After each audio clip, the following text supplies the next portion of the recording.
Welcome to తొలి వార్త. ప్రజల కోసం ప్రజల పక్షం. వార్తలు చదువుతుంది మీ మాధురి. మహబూబ్ నగర్ పట్టణం కాంగ్రెస్ జిల్లా కార్యాలయంలో విలేకరుల సమావేశంలో మాట్లాడుతున్న కాంగ్రెస్ జిల్లా అధ్యక్షుడు దేవరకద్ర ఎమ్మెల్యే జి మధుసూదన్ రెడ్డి మాట్లాడుతూ ఈ బడ్జెట్ వాస్తవాలకు దగ్గరగా ఉన్నది. ఈ బడ్జెట్ రైతులను ఆదుకునే దిశగా 18,000 కోట్లు కేటాయించడం ఎస్సీ, ఎస్టీ మరియు బీసీ కులగణన హర్షించదగ్గ విషయం. నేడు ఉప ముఖ్యమంత్రి బట్టి విక్రమార్క ప్రవేశపెట్టిన బడ్జెట్ ప్రాముఖ్యతలపై మాట్లాడుతూ ఈ బడ్జెట్ ఆమోదయోగ్యమైనవి. బడుగు బలహీన వర్గాలను ఆదుకునే దిశగా నేటి బడ్జెట్ అంకెల గారడిగా కాకుండా కాంగ్రెస్ ఎన్నికల ప్రచారంలో ప్రజల ముందుకు వెళ్లిన మేము ఆ హామీలను పూర్తి చేసే దిశగా ఈ బడ్జెట్ ఉన్నది. మహబూబ్ నగర్ జిల్లా రైతన్నలకి ఈ వేదికగా తెలియాల్సింది ఏమనగా ప్రతి ఇంటికి రైతు భరోసా చేరుతుంది. అన్నీ కూడా ప్రతి ఒక్క రైతుకు చేరుతాయి. గ్రామీణ అభివృద్ధి కింద 31,000 కోట్ల రూపాయలను కేటాయించడం జరిగింది. విద్యుత్ సౌకర్యాలకు 21,000 కోట్లు కేటాయించారు. రాజీవ్ యువ వికాసం 7,000 కోట్లను కేటాయించడం జరిగింది. రంగారెడ్డి ఎత్తిపోతల అభివృద్ధి పనులకు అతి త్వరలో పూర్తి చేసే విధంగా ఇరిగేషన్కు 28,000 కోట్లు కేటాయించడం జరిగింది. నేడు అసెంబ్లీ నిన్న సభలో మన ప్రాంతానికి చెందిన కురుమూర్తి స్వామివారి ప్రస్థ మరియు కురుమూర్తి దేవాలయం అభివృద్ధి పనులపై 110 కోట్లు కేటాయించి అతి త్వరలో ప్రారంభించబోతున్నాం. జిల్లా పార్టీ తరపున మరియు ప్రజల తరపున ప్రజాపాలన ప్రభుత్వానికి ప్రత్యేక ధన్యవాదాలు తెలియజేస్తున్నామని వారు తెలిపారు. మీ తొలి వార్త న్యూస్ని సబ్స్క్రైబ్ చేసి లైక్ చేసి షేర్ చేయండి. ఈనాటి పత్రికా సమావేశంలో నాతో పాటు ఇక్కడ పాల్గొంటున్న మిత్రుడు మూడా చైర్మన్ లక్ష్మణ్ యాదవ్ గారు, అదేవిధంగా సోదరుడు మితిన్ రెడ్డి గారు, అదేవిధంగా సోదరుడు మాజీ మున్సిపల్ చైర్మన్ ఆనంద్ గౌడ్ గారు, అదేవిధంగా DCC general secretary Siraj Khadri గారు, మీడియా సెల్ ఇన్ఛార్జ్ బెనార్ గారు, కురుమూర్తి టెంపుల్ చైర్మన్ గోవర్ధన్ రెడ్డి గారు, యూత్ కాంగ్రెస్ అధ్యక్షులు అవేజ్ గారికి మరియు సంజీవ్ గారికి, అదేవిధంగా ఐఎన్టీసీ అధ్యక్షులు రాములు యాదవ్ గారికి మరియు మా మీడియా మిత్రులకు అందరికీ కూడా పేరు పేరున ధన్యవాదాలు. ముఖ్యంగా ఈ పత్రికా సమావేశం యొక్క ముఖ్య ఉద్దేశం తెలంగాణ రాష్ట్ర భవిష్యత్తును తెలంగాణ రాష్ట్రం ఏ ఆకాంక్ష కోసమైతే ఏర్పడ్డదో ఆ ఆకాంక్షలు నెరవేరే విధంగా తెలంగాణ 4 కోట్ల ప్రజల ఆకాంక్ష నెరవేరే విధంగా ఈరోజు తెలంగాణ రాష్ట్ర బడ్జెట్ అసెంబ్లీలో ప్రవేశపెట్టడం జరిగింది. గౌరవ డిప్యూటీ చీఫ్ మినిస్టర్ గారు శ్రీ బట్టి విక్రమార్క గారి నేతృత్వంలో గౌరవ ముఖ్యమంత్రి గారి ఆదేశాల మేరకు ప్రజల ఆకాంక్షలకు అనుగుణంగా, ప్రజల అంచనాలకు అనుగుణంగా, వాస్తవాలకు దగ్గరగా ఈరోజు తెలంగాణ రాష్ట్ర బడ్జెట్ పెట్టడం జరిగిందని చెప్పేసి మీ ద్వారా మా మహబూబ్నగర్ జిల్లా ప్రజలకు తెలియజేయదలుచుకున్నాం. ముఖ్యంగా వ్యవసాయానికి, విద్యా వైద్యానికి, అదేవిధంగా వెనుకబడిన తరగతులు అంటే ఎస్సీ కులాలకు ఆర్థికంగా పూర్తిగా వెనుకబడ్డ కుటుంబాలను ఆదుకోవాలనే ఆలోచనతోన ఈరోజు వాళ్ళకి పెద్దపీట వేయడం జరిగిందని కూడా ఈ సందర్భంగా గుర్తు చేస్తూ ఉన్నాం. ముఖ్యంగా ఈరోజు అనవసరమైన హంగామాకు పోకుండా, అంకల గ్యారెడీలా కాకుండా ప్రజలకు ఏదైతే మేము ఎన్నికలలో ఇచ్చిన హామీలు ఉన్నాయో హామీలన్నీ కూడా నెరవేర్చే విధంగా, హామీలన్నీ అమలయ్యే విధంగా ఈరోజు ఈరోజు అసెంబ్లీలో మా గౌరవ ఆర్థిక శాఖ మంత్రి గారు ప్రవేశపెట్టిన బడ్జెట్ ఉందని చెప్పేసి కూడా ఈ సందర్భంగా తెలియజేస్తా ఉన్నాం. గతంలో మీకు తెలుసు, బీఆర్ఎస్ పార్టీ అధికారంలో ఉన్నప్పుడు వాళ్ళు ప్రవేశపెట్టిన బడ్జెట్లు ఒక అంకల గారెడిలాగా వాస్తవాలకు ఎంతో దూరంగా అమలు కాని హామీలనిచ్చి ఇలాంటి పొంతన లేకుండా బడ్జెట్ను ప్రవేశపెట్టి ఈ రాష్ట్రాన్ని పూర్తిగా ఆర్థికంగా అధోగతి పాలు చేసిన ఘనత బీఆర్ఎస్ పార్టీ నాయకులది. సో ఈరోజు అట్లా కాకుండా మేము ప్రజల ఆకాంక్షకు అనుగుణంగా వాస్తవాలకు దగ్గరగా మేము ప్రవేశపెట్టిన బడ్జెట్ ఈరోజు నేను మధ్యాహ్నం ప్రవేశపెట్టినప్పుడు కూడా సభలో లైవ్లో నేను అక్కడ ఉన్నా.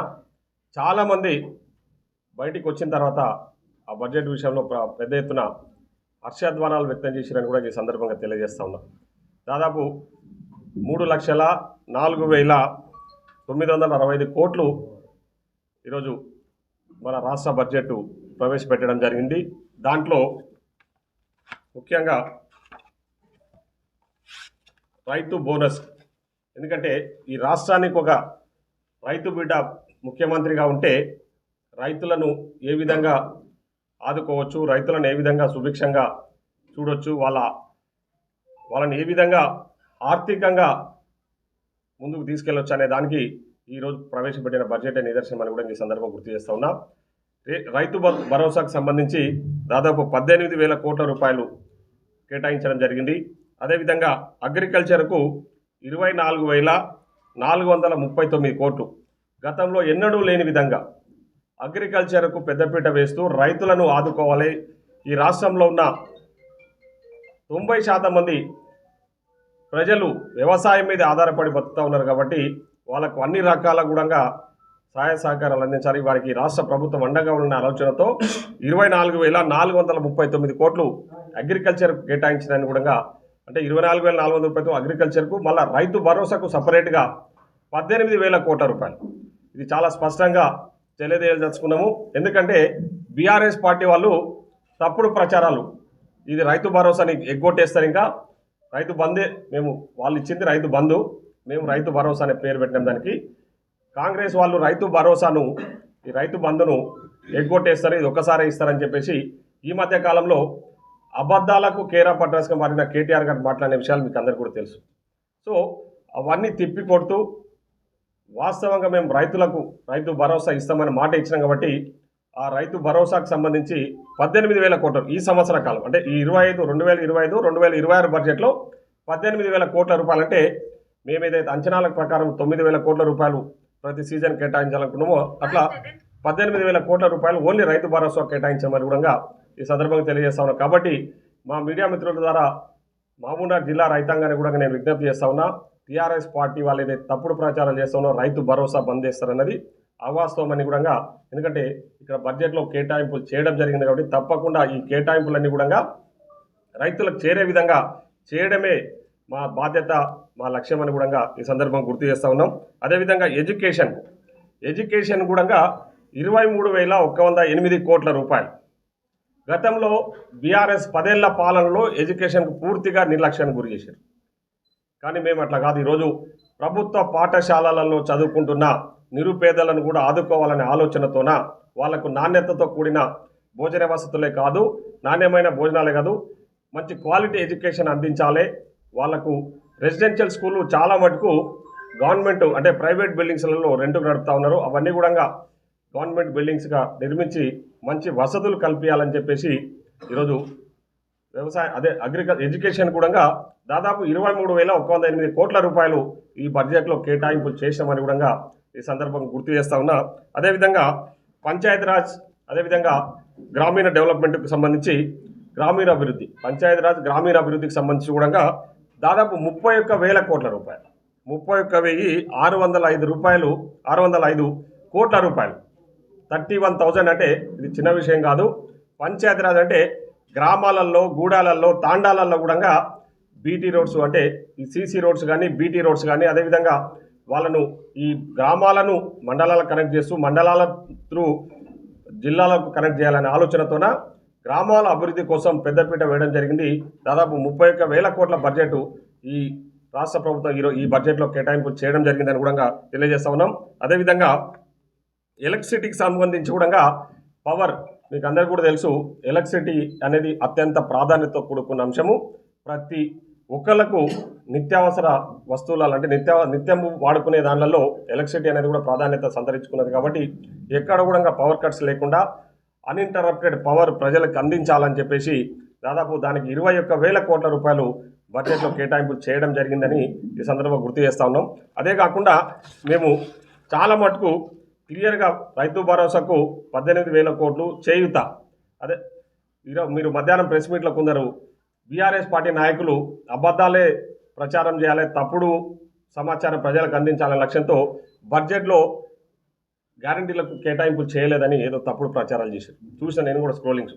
ఈరోజు మేము రైతు భరోసాకు 18,000 కోట్లు, చేయుతకు 14,861 కోట్లు, ఇందిరమ్మ ఇండ్లకు 12,571 కోట్లు, మహాలక్ష్మి పథకానికి 4,305 కోట్లు, గృహజ్యోతి పథకానికి 2,080 కోట్లు, సన్నవడ్ల బోనస్కు 1,800 కోట్లు, అదేవిధంగా రాజీవ్ ఆరోగ్యశ్రీకి 1,143 కోట్లు, 500 రూపాయలకే గ్యాస్ సిలిండర్కు 723 కోట్లు, ఇందిరమ్మ ఆత్మీయ భరోసాకు 600 కోట్లు, అదేవిధంగా విద్యుత్ సబ్సిడీ 11,500 కోట్లు, రాజీవ్ యువ వికాసం.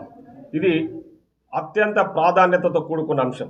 రాజీవ్ యువ వికాసం ఈ రాష్ట్రంలో ఉన్న నిరుద్యోగ ఎస్సీ, ఎస్టీ, మైనార్టీ, బీసీ వెనుకబడిన తరగతులకు సంబంధించి, అదేవిధంగా ఈడబ్ల్యూఎస్ అంటే ఎకనామికల్లీ వీకర్ సెక్షన్లో ఉన్న వెనుకబడ తరగతులకు కూడా ఈ పథకాన్ని వర్తింపజేయాలని చెప్పేసి నిన్ననే ముఖ్యమంత్రి గారిని కలవడం జరిగింది. వారు సానుకూలంగా స్పందించి ఈ 6,000 కోట్ల రూపాయలు ఈరోజు 6,000 కోట్లకు అదనంగా ఈడబ్ల్యూఎస్ కింద 1,000 కోట్లు, దాదాపు 7,000 కోట్ల రూపాయలు ఈరోజు ఈ రాజీవ్ యువ వికాసం పేరు మీద, ఇది మేము ఎన్నికలలో ఇచ్చిన హామీ. యువ వికాసం, ఈ యువ వికాసం ద్వారా 4 లక్షల వరకు, 50,000 నుంచి 4 లక్షల వరకు వారి అర్హతను బట్టి, వారి క్వాలిఫికేషన్ బట్టి ఈరోజు దాదాపు అంటే 6,000 కోట్ల రూపాయలు కేటాయించడం జరిగింది 5 లక్షల మందికి. అంటే ఈ పథకము 5 లక్షల మందికి ఉపయోగంలోకి రాబోతా ఉంది. దాదాపు ఒక్కొక్క నియోజకవర్గానికి 5,000 మంది, అంటే ఒక్కొక్క నియోజకవర్గంలో 5,000 మంది నిరుద్యోగ యువతకు ఉపాధి, స్వయం ఉపాధి కింద ఉపాధి కల్పించబోతా ఉన్నాం. ప్రభుత్వ పరంగా ప్రభుత్వమే వారి తరపున షూరిటీగా ఉండి వారికి 50,000 నుంచి 4 లక్షల వరకు లోన్స్ ఇప్పియబోతా ఉన్నాం. వాళ్ళు కాళ్ళ మీద వాళ్ళు నిలబడే విధంగా ఈ రాజీవ్ యువ వికాస పథకాన్ని ఆల్రెడీ మన ముఖ్యమంత్రి గారు, గౌరవ ముఖ్యమంత్రి గారు, తదితర మంత్రివర్గ సహచరులు అందరూ కూడా అసెంబ్లీలో దాన్ని లాంచ్ చేయడం జరిగింది. ఆల్రెడీ అప్లికేషన్ స్టార్ట్ అయినాయి. రేపు ఏప్రిల్ 5 వరకు దరఖాస్తులు పెట్టుకుంటే జూన్ 2వ తారీఖు లోపు అన్ని పరిశీలన చేసి జూన్ 2వ తారీఖు ఈ కార్యక్రమాన్ని పెద్ద ఎత్తున యువకులకు అందించబోతా ఉన్నాం.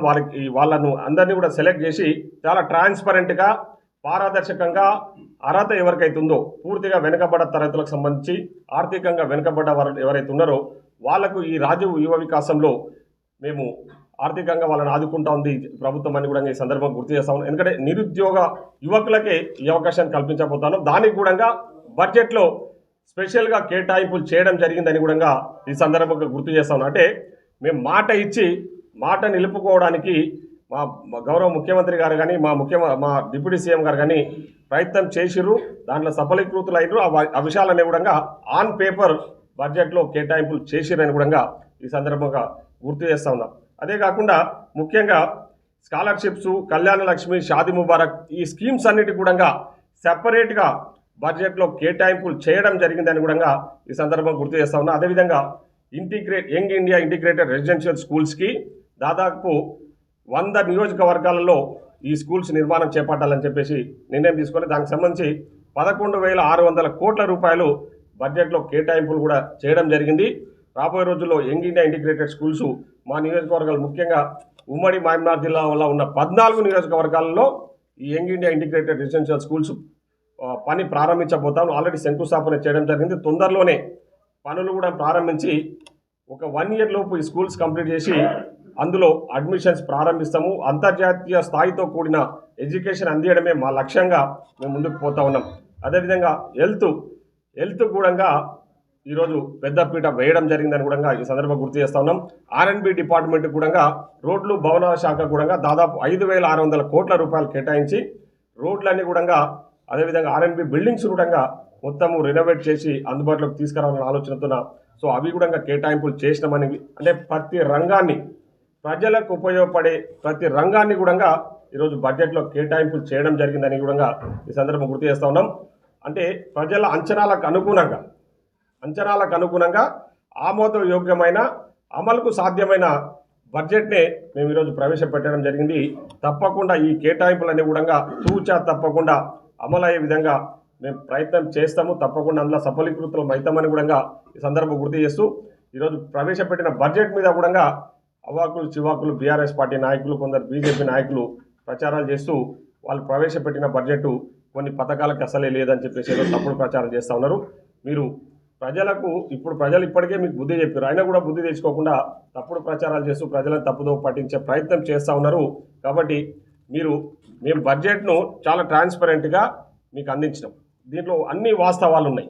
అన్ని వాస్తవాలు వివరాలతో సహా మేము మాకు ఇచ్చిన బుక్లెట్లో పొందుపరచడం జరిగింది. ఆ బుక్లెట్లో వివరాలన్నీ దేనికి ఎంత కేటాయింపులు చేసినాము, ఏ విధంగా కేటాయింపులు చేయడం జరిగింది. మేము రాబోయే రోజుల్లో యంగ్ ఇండియా ఇంటిగ్రేటెడ్ స్కూల్ అంటే స్కూల్సే కానివ్వండి, యంగ్ ఇండియా స్కిల్ యూనివర్సిటీ కూడా స్థాపించబోతా ఉన్నాం. దానికి సంబంధించిన నిధుల కేటాయింపు కూడా చాలా పారదర్శకంగా జరిగింది. మున్సిపాలిటీస్ అభివృద్ధికి కూడా నిధుల కేటాయింపులు జరిగినాయి. కొత్తగా ఏర్పడిన మున్సిపాలిటీస్ కూడా ఫండ్స్ కేటాయింపు ఈరోజు ప్రవేశపెట్టిన బడ్జెట్లో కేటాయించడం జరిగిందని కూడా ఈ సందర్భం గుర్తు చేస్తూ, సో ఈరోజు ప్రవేశపెట్టిన బడ్జెట్ అనేది చాలా అద్భుతంగా, చాలా ఆలోచనతో కూడుకున్న అని చెప్పి ఈరోజు ప్రజలకు ఆకాంక్షలకు అనుగుణంగా ముఖ్యంగా మా 6 గ్యారంటీ పథకాలు ఏవైతే ఎన్నికలలో ఇచ్చిన హామీలను హామీలను అమలు చేసే విధంగా ఈరోజు ప్రవేశపెట్టిన బడ్జెట్ ఉందని చెప్పేసి ఈ సందర్భంగా మా ముఖ్యమంత్రి గారిని, అదేవిధంగా మా డిప్యూటీ సీఎం శ్రీ బట్టి విక్రమార్కు, అదేవిధంగా ఆర్థిక శాఖతో కూడా వారే నిర్వహిస్తూ ఉన్నారు. వారికి నా నియోజకవర్గ ప్రజల తరఫున, మహబూబ్నగర్ జిల్లా ప్రజల తరఫున ఈరోజు ప్రత్యేకంగా ధన్యవాదాలు తెలియజేస్తూ సెలవు తీసుకుంటాం. Thank you. పాలమూరు రంగారెడ్డి ప్రస్తావన కూడా చేయడం జరిగింది. బడ్జెట్లో మీరు చూసింటారు. పాలమూరు రంగారెడ్డి ప్రాజెక్టు కూడా మేము పూర్తి చేస్తాము. అది లక్ష్మీదేవిపల్లి వరకు కూడా నీళ్ళు ఇవ్వాలనే ఆలోచనతో మేము ముందుకు పోతా ఉన్నాం. దాదాపు 28,000 కోట్లు ఇరిగేషన్కు, 28,652 కోట్లు ఇరిగేషన్ కూడా మా రాష్ట్రం ఈరోజు ఈ బడ్జెట్లో కేటాయింపులు చేయడం జరిగిందని కూడా ఈ సందర్భంగా గుర్తు చేస్తా ఉన్నా. మరీ ముఖ్యంగా నాకు అత్యంత సన్నిహిత అంటే ఇంపార్టెంట్ అయిన విషయం ఏంటంటే, ఈ బడ్జెట్లో ఈరోజు అసెంబ్లీలో నిండు సభలో కురుమూర్తి స్వామి టెంపుల్ గురించి కూడా ప్రస్తావన చేయడం జరిగింది.